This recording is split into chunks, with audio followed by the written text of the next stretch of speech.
All right, some of you have heard this before. The United Nations is going to hold an emergency meeting on North Korea. Talk of even stiffer sanctions. The president himself promising more sanctions. Will that do the trick? To Texas Republican Congressman, retired Air Force Captain Brian Babin. It runs in that family. Captain, Congressman, very good to see you. Thank you. Great to be with you, Neil. You know, this does sound like a familiar script, sir, and that is have an emergency meeting, let the North Koreans know how angry we are, how outrageous their behavior is, and nothing comes of it. What do you think? Well, you know, we've been using this strategic patience policy with North Korea for many, many years, decades, and look where it's gotten us. You know, they have an H-bomb, a thermonuclear device now. They've got an ICBM, obviously, that apparently can hit the continental United States. So this has obviously not been working. And I don't know how effective these sanctions are going to be. I think in the terrible event that North Korea doesn't make the right decision here, because it's up to them to begin to cooperate, we have to have a military option on the table here. What would the military option be?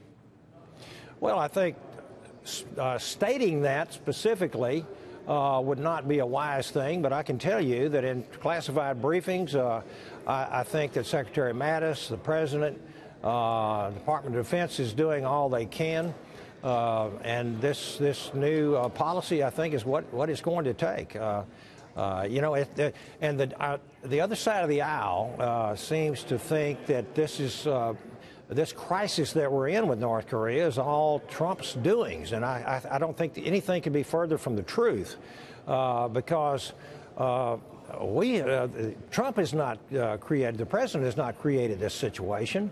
It has been created and created alone by North Korea itself, just hell-bent to become a nuclear power and capable of blowing away millions of Americans. And I don't think this president is going to stand for that. He's going to take care of the United States citizens. That's his duty. It's our duty as well here in Congress. And we want North Korea to begin cooperating and get off of a suicide mission from what it looks like.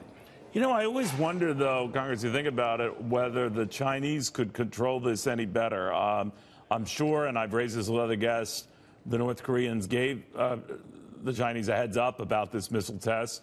I don't know if then the Chinese let us know, hey, they're going to conduct another missile test. But there's something in me, and I know what they're talking about, freezing all funding in their banking system for anything for North Korea, but I don't know. Do you trust China to help us out with this? Absolutely, and I want to commend the administration for getting the help so far that we have gotten from China, because China absolutely, you know, I think they have a lot of influence over North Korea, and so I'm simply in hopes and great hopes that China will continue and do a lot more than they have done, so that we can defuse this terrible situation that we're facing.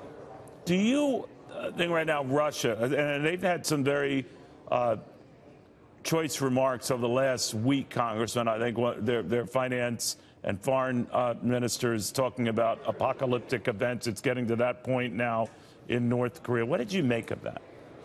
Well, you know, the Russians are going to be Russians, just like they were the Soviets.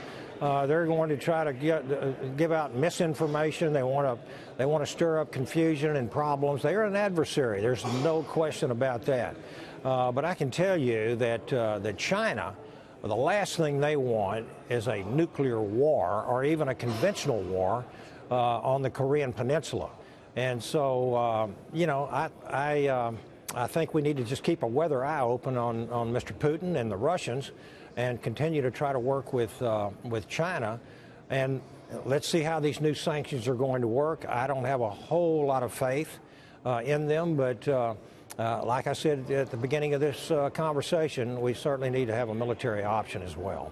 If I could switch to domestic issues right now, Congressman, and this idea that's been bounced around to speed up approval of the tax cuts, assuming the Senate votes to support them, at least their measure, that they submit it to you guys in the House for a straight up or down vote. How would you feel about that?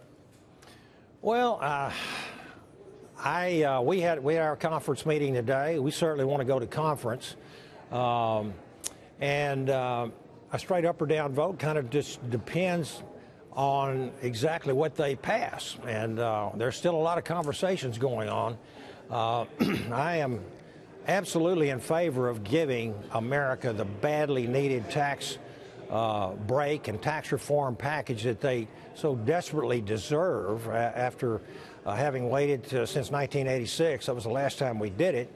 This economy obviously cannot be taxed or spending cut to get us out of the debt problem and economic situation that we're in today. We have to grow our way out of it. I think the past 9 or 10 months of President Trump's policies show that absolutely he knows what he's doing. There's over 1 million people back to work. Stock market hitting high after high. Just a great amount of optimism. Just some good things economically that are happening under President Trump.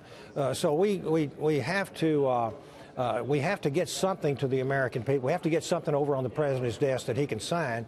But hey, I'm not going to sign. I'm not going to vote for something that I'm not too familiar with yet. And so I'm hoping that we will have a conference on this bill, this package.